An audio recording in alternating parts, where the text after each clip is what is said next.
Welcome back to This is Gravel. It's 2022, a new year, and I'm back in the studio with Neil.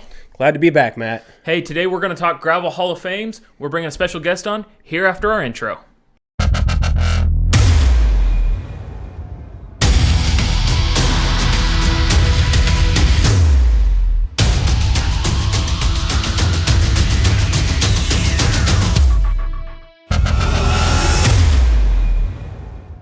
Neil, it's 2022. We are back in the studio today, and unbelievably, we are launching Season 7 of This is Gravel here on Gravel Guru.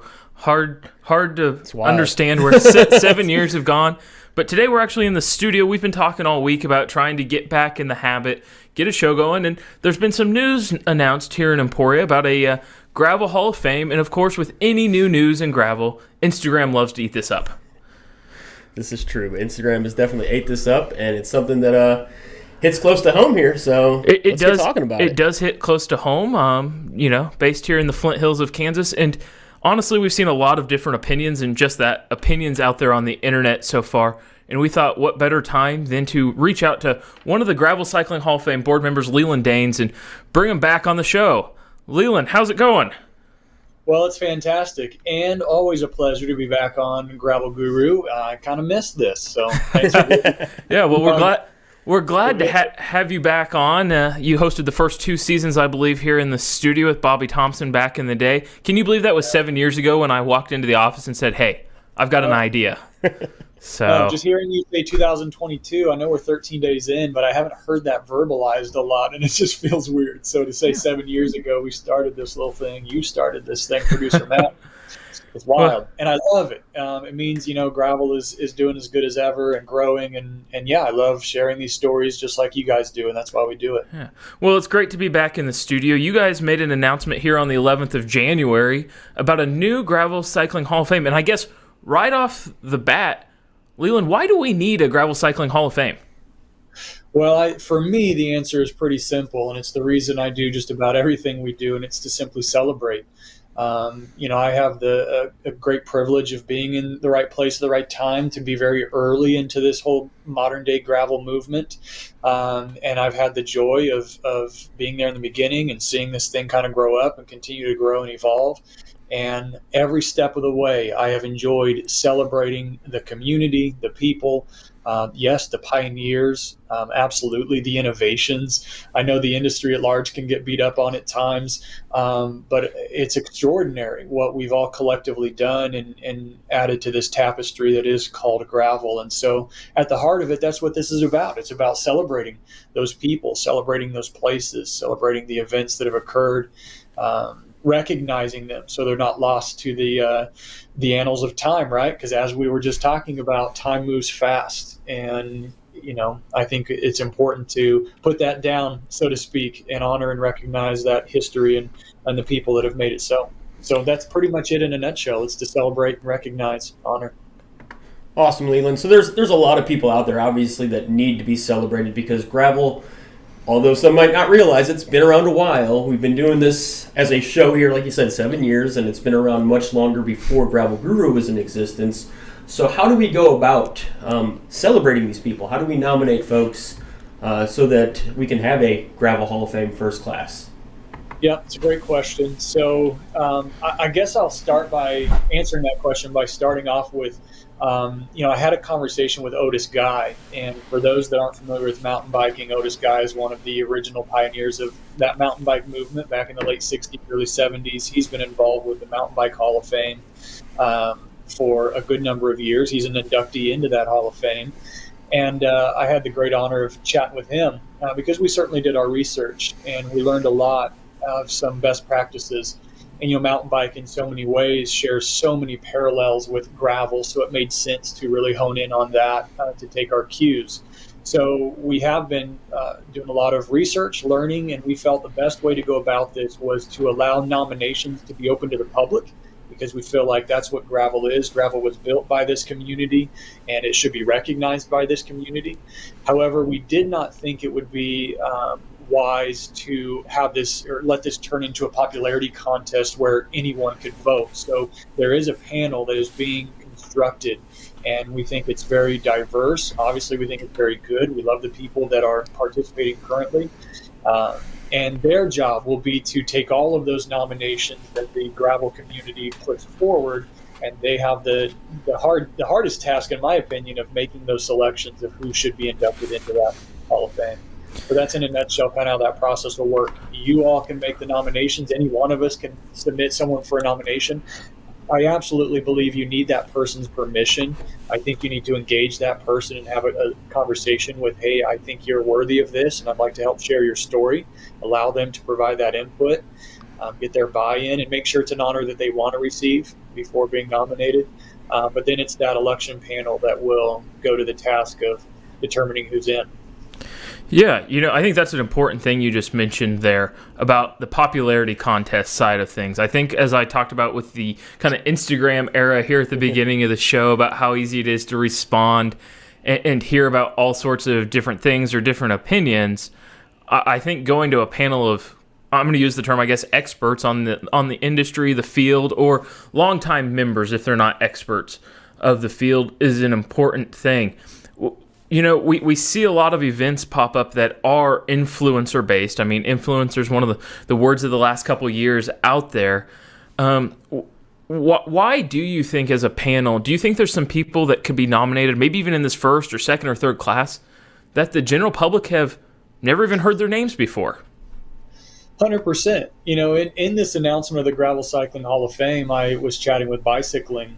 And, there are some people even within the industry who didn't realize the history. And a Trans Iowa, for example, I'll pull that one out. Most of us who have been in this gravel game for a while instantly recognize a Trans Iowa, but it has not been at the forefront of our dialogues for the last few years. So if you just got into gravel in the last year during this pandemic, there's a chance you have never heard of Trans Iowa. And that's a shame.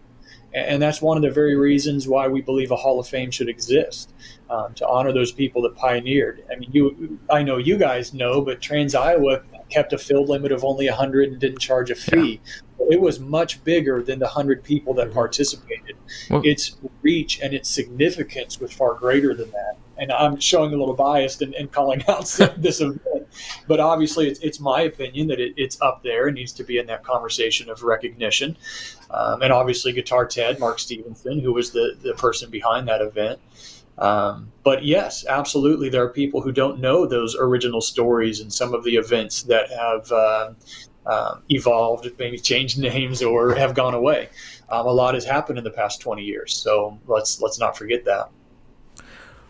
So you told us a little bit about, obviously, the nomination process, the fact that we can go on the website, we can nominate individuals, that's going to go to a selection committee. How many people are we looking at for this first class? What are we expecting? Is it going to be 3, 5, 10 people for this first class that goes in? The current goal is 10 for that first class. And again, we took our cues pretty strongly from the Mountain Bike Hall of Fame. They took roughly 10 the year one and anywhere from 4 to 6 each year after that. It wasn't a set hard number each year. And I think we intend to be a little open-ended as well. So we want to be transparent. We want people to know what's happening. But at the same time, I think everyone needs to understand we want to be flexible and open-minded as well. So if we say 10 is the goal, but there are 11 who are just right there, and then there's a significant drop-off after that, maybe it's 11, maybe it's 9, maybe it's right at 10 the first year. It's going to be somewhere around that 10 number plus or minus, and then somewhere around 5 each year after that.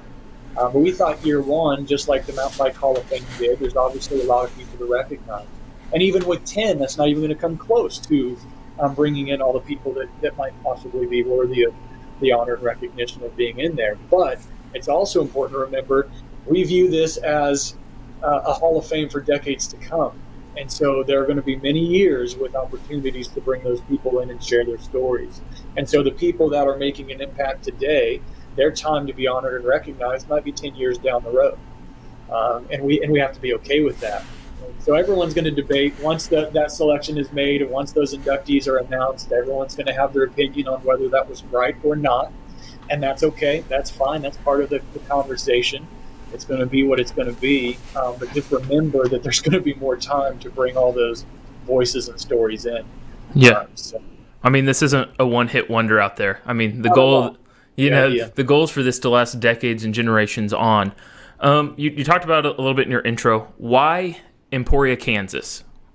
I mean, I look at your kind of board on the website. You've got you, Kristen Legan, Toby DePaul, Neil Shirley, and Steve Driscoll. People from, I mean, that is a wide swath across the country of where these people are located. So why Emporia, Kansas? Yeah. Well, first and foremost, the Hall of Fame right now at this moment is virtual based. So to even say that it's based anywhere right now is not entirely correct, because it is a website and an online. Thanks to technology, we can do this all virtually through the interwebs, right? We can create a website, we could honor them there, we could share that story there, and that could be the end of it. But that's not about community, right? And so we wanted to have that banquet where we brought those inductees together. That was absolutely a part of it. We looked at the landscape of a number of things: geography, convenience. Obviously, we've chosen the week of Unbound Gravel to have that banquet because that's when the industry and the people, the gravel community is here in its largest form in one place at one time, right? So it captured all those people here in that location.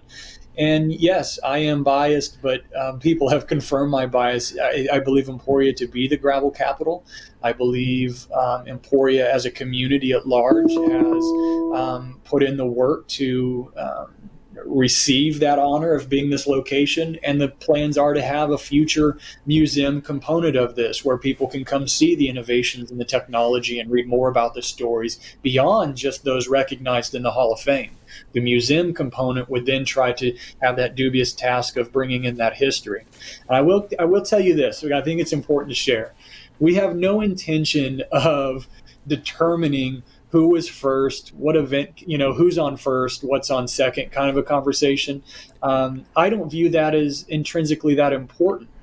What's important is to just share those stories and get the facts as accurate as one can. So I think the intention is to share the events and their history, but it's not a determination of who was the first one to do this thing, because that's a losing battle. We know gravel as it is was the original form of cycling. So we can go all the way back and say, well, people have been riding bikes on gravel as long as there have been bikes. That's not the intention here. I think we can all clearly understand there's a modern movement of this return to gravel when pavement had been this predominant form of recreating and competing on bicycles. And so that's what we're talking about, is this modern resurgence, this discovery of not just the gravel roads, but remembering that there are far more opportunities than overcrowded mountain passes and shoulderless highways to ride your bikes. And that this area, this swath of land here in North America and every rural area across the globe provides an amazing opportunity to ride your bike. And it is not flyover country. So that's really at the heart of what we're getting at here is we recognize gravel's been around forever. We're not interested in debating or giving anyone the moniker of being the founding father or founding people of this thing or the first event. It's about honoring and recognizing those stories and again, recognizing that these places have value, these gravel roads have value, and we should honor and recognize that. So there is obviously tons of stories, and there's, like you say, there's countless people I think that could find a spot within this Gravel Hall of Fame. And as you go onto the website and you look at the nomination process, why did you guys choose to put so many different categories in there? I mean, I believe there's promoters, there's racers, there's volunteers, a couple more as well. Why the choice of those different categories to make sure that all of these people have a spot within the Gravel Hall of Fame? Great question, Neil. And those 6 might not be the only categories. So I'm glad you asked this question, because I want to point out that those categories are somewhat arbitrary to a certain degree. When people are inducted, it will not be on the basis of category criteria. Those categories were put out there simply to be a guideline and to serve as inspiration for the types of people you might want to nominate. It was to get your brains thinking about, okay, organizers, event organizers and racers, athletes, I think everyone would have been pretty obvious to everyone, and that's where we might have lived for a while. That's why we wanted to add those routiers and the storytellers, because their contributions are significant. I think about road bike action. In the early days, they were devoting more pages to gravel than the Tour de France at a time where people were still debating whether or not gravel was even a thing. That's significant. It played a significant contribution to the growth of this activity. So that's a storytelling component. Those journalists might not have been, or those editors might not have been athletes. Maybe they were. Some people are going to blur the lines, and you're going to say, well, are they an athlete or a promoter? Well, they're both, so select both. Because again, I go back to the objective is not to say we're going to induct 2 in every category or something like that. Some categories may be vacant some years, some may be heavier than others. It's not about that. Again, it's purely inspiration for the kinds of people we wanted to get you thinking about. And if something's been left off, we're happy to hear about it. Tell us if something's missing and if there's a category that might make sense that we can give as an additional guideline. So, that's the story. LeLan, we're really glad you joined us here on the show today. Our time's kind of running out on this segment, but where can people go to find out, read about, nominate people for the Gravel Hall of Fame? Yeah, so the website is a place to go, gravelcyclinghalloffame.com. You can go to gravelcyclinghof.com, which is a little bit shorter. Both will take you to the same place. There's only a handful of pages on there. It's not too complicated. There's one that says nominate. You can click on that, read about the entire process, and make that nomination. Yeah. Again, well, we can't look forward enough to seeing who this first class nominated is going to be, and watching the process go through. I'm sure there'll be more controversy, more opinions of, oh, this person or oh, that person got left out. But I mean, let's Cooperstown. We still have these debates in the Baseball Hall of Fame, and baseball's been around for however long. So yeah, I think it's important just to know that we welcome those conversations. I hope everyone can be courteous and kind when they're having those debates, and just remember, that this is not a one and done thing. So if you think someone had been left off unjustly, perhaps they weren't even nominated in the first place. Perhaps they need to be nominated in the future, or maybe they'll get in at a later date. So just keep at it. As always, thanks again, LeLan, for being on the show today. Thanks, LeLan. My pleasure, guys. Have a good one. Neil, it's great having LeLan on the show. I'm glad we could get him on today. For transparency's sake, I texted him that it's Thursday morning. We're filming at 9 o'clock, 8:30 this morning with him, and I texted him at 8:30 last night to try to get him on the show, and he was more than willing to jump on. I think that's a big thing of promoting something like this, is you have to be available for some comment. And just explaining, I've seen a lot of things, and I think that's probably the most hurtful thing I've seen about this so far, is there's been a lot of conversation and no real hearing from the organization or the board that's putting this together to explain themselves. Well, yeah, Matt. And, I don't know. It kind of seemed to sort of just leak out there organically. It wasn't as – I'm sure there was a press release and it was put out there. But there was – I happened to just see somebody share a post from the Gravel Hall of Fame on Instagram, and I'm like, wait, hold on, there's a Gravel Hall of Fame, and that was before I saw press releases. That's before I saw any sort of stories or anything else. And I'm like, okay, I'm curious. Let's go figure out a little bit of what this is. But it obviously kind of sort of hit the gravel world in the face. Yeah. And there has been quite a wide variety of opinions about it that have leaked out over the past 36, 48 hours. And before we dive into some of the opinion piece on it, I want to be very truthful and disclose that I am, myself, and Gravel Guru, one of the electors put forth. I've seen some other people post on some of their pages out there that they are as well. I think LeLan was saying right now there's somewhere about 30-ish people, and that is not something I take lightly. I truly, when the applications come in, look forward to reading, learning, doing my own research on these, and I hope it's something that the board gives the electors time to do their homework and the research on, because every day I learn something new about this sport. Every time I talk to somebody, and we have to do the diligence to make it effective, efficient, and make sure it is the best possible representation of gravel cycling there can be. Well, and the thing is, too, that people need to realize is this show has been around, 7 years again we're doing this, but Correct. Matt has been around gravel cycling for longer than that. Correct. You've been covering events here locally and riding for a lot longer than just a few years. Well, I started out in high school with Bike Across Kansas. Obviously, that wasn't a gravel event. I don't know that the event here in Emporia had even started yet when I did that. Thinking back year-wise, I did that with my father-in-law. Then local guy Joe Michaels, he was hosting as part of what is now Freedom Fest. He always did a Veterans Day fun ride, convinced me to go out, good friends with my parents and whatnot, all of us here in town. Hey, you need to come ride this. And it was a 20-mile loop. And I'm like, I'm not sure I can do this on gravel. And I kid you not, there's photos of me out there somewhere where I am in like an old track windbreaker. and blue jeans and Converse on like a 20-degree day, riding out to the airport and back on this. But it's not new to us. No, it's not, and that's the key thing about a little bit what LeLan says is we have to realize, and people need to realize, that gravel has been more than just the past 5 years. Now, the past 5 years, has it exploded and grown huge? I mean, have new events been popping up constantly, and new events that have grown to have massive numbers in the last 5 years? Absolutely. Yeah.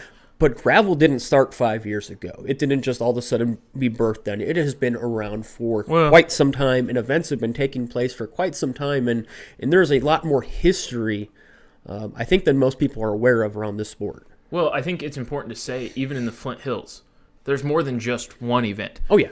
I'm going to step out on a limb and say we might have a Super Bowl of our sport here in Emporia, Kansas. Mm-hmm. But we also have a lot of little qualifiers and a lot of history dating back to the 90s and even 80s of riding out here before a gravel bike was even a thing. Like, I mean, tubeless wasn't even a thing.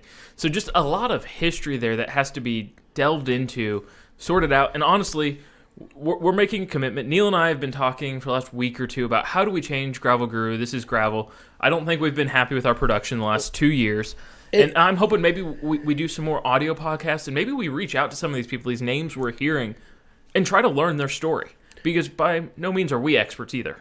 No, absolutely. We're still learning. I still want to educate myself more on what it is that we call gravel, and get to know more about the sport, more about the people that have formed it. But even as I've started to dig in more, I continue to find events that have been going around and happening for 15, 20, 25 years that have been doing this on gravel. Maybe we didn't know exactly what it was at that point, and we were trying to define it, but it has since become known as gravel, that have been going on, and people have been doing this for quite some time. LeLan brought up the name Mark Stevenson, Guitar Ted up there with Trans Iowa. Kept it capped. Super small field in today's terms. I'm sure in those first years if he would know later on that I'm setting a cap at 150, that would have been huge. Yeah. But when you compare it to events now, it's a tiny field. But part of that made it what it is. And I think when we look at the Hall of Fame, we also have to remember that there's a lot of events out there that have paved the way for maybe some pro riders, maybe some places they got started and whatnot, where they never wanted to get big. Their goal was not to be the Super Bowl. Their goal was to go out, have fun, maybe meet in a parking lot with friends. The old school gravel worlds, and I think Trans Iowa, you sent the postcard in to register. Yeah. Type events, and we were down at Mid-South one year, and I remember a guy coming up to me and telling us, hey, we love the show. This might have been year 3 or 4. I think you were on the show already. And he was telling us about this event, and it was somewhere up north, putting it on, and I said, hey, send me the details, we'd love to come. And it was, guys, I'd love for you to be there. I'd absolutely love for you to be there, but you can't come. I know the name of the event, but I know also he back then didn't want us to mention exactly. the event. We'd love for you to be there, but please don't come. And that one, I was dumbfounded. I'm like, what do you mean? You just praised us for 3 minutes standing here at outside Bobby Wintel's shop, and okay. He goes, I just can't handle it. He said, with the way we have to run events in certain areas, we cannot handle the influx of having media there. So this is a group of friends that gets together once a year for a race and goes out there and has fun. Well, not just the influx of media, but the influx of people that then want to come and do an event because they've heard about it. Well, yeah, because they've received the coverage. And see, that's the thing about gravel cycling that I think is what a lot of people are unaware about, is that not everything is getting the coverage because of things like that. There is an event, like you say, up north that they didn't want that coverage back 5 years ago because that was something that they as an event could not handle because they wanted either A, to keep it small, or B, because of the location that it was in, which the location that it is in doesn't have a whole lot of towns and places around it to actually sustain probably more than a couple, maybe not even 200 people to come to that event and to do that. And so, and again, these are events that have been going on for a while, and people have been riding around all over the U.S. and outside the U.S. gravel, having events. And so I like the fact that some of these stories are going to start coming out, and people are going to get to learn the history.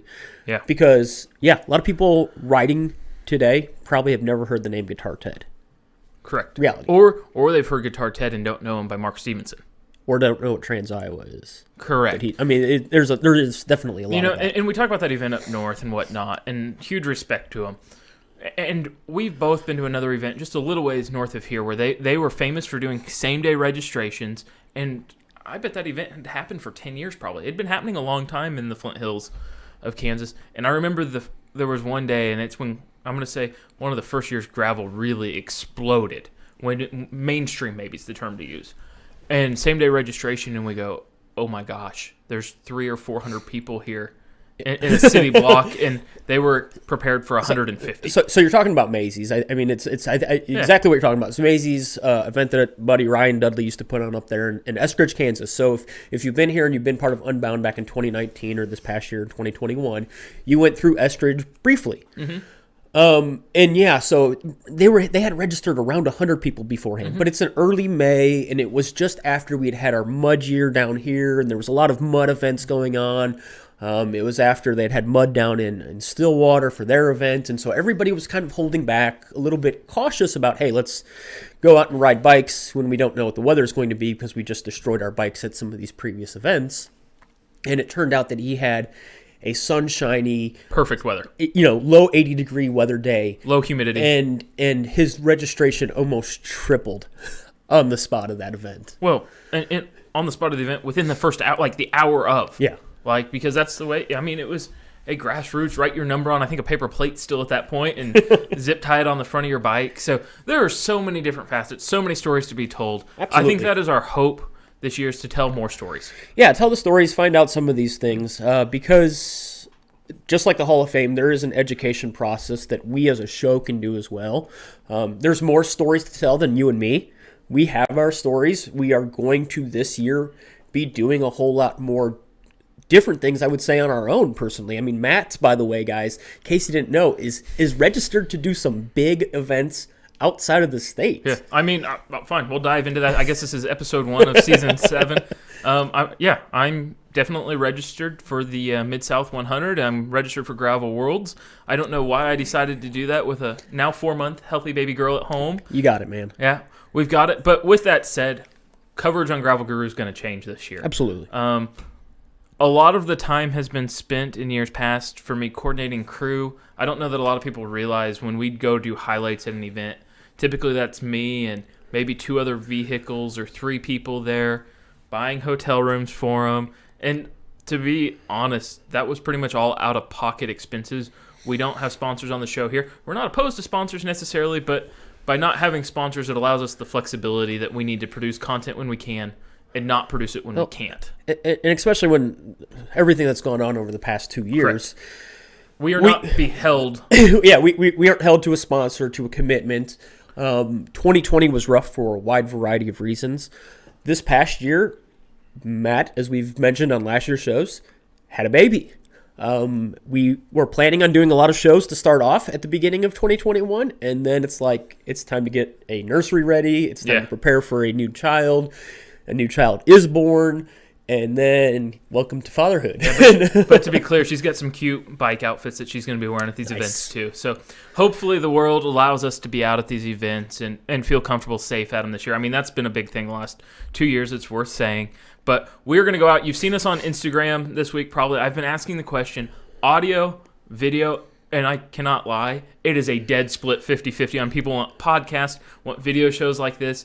So our goal is going to be to mix them in. When we're able to get people on camera like LeLan today, we're going to get them on camera and try to do a studio show. But at the same point, we want to be able to use the system over here and call some people in that might be in California or New York State or wherever they are, or foreign countries. I don't really know, and do some audio podcasts. I hope maybe next week we roll an audio podcast, maybe more of an introduction to who we are, and start telling our story there, because I do PR and media for a living. I know these are 2 different audiences, so if next week on that feels like a refresh or back to the beginning, that's what it is. We're starting a new chapter over there as well.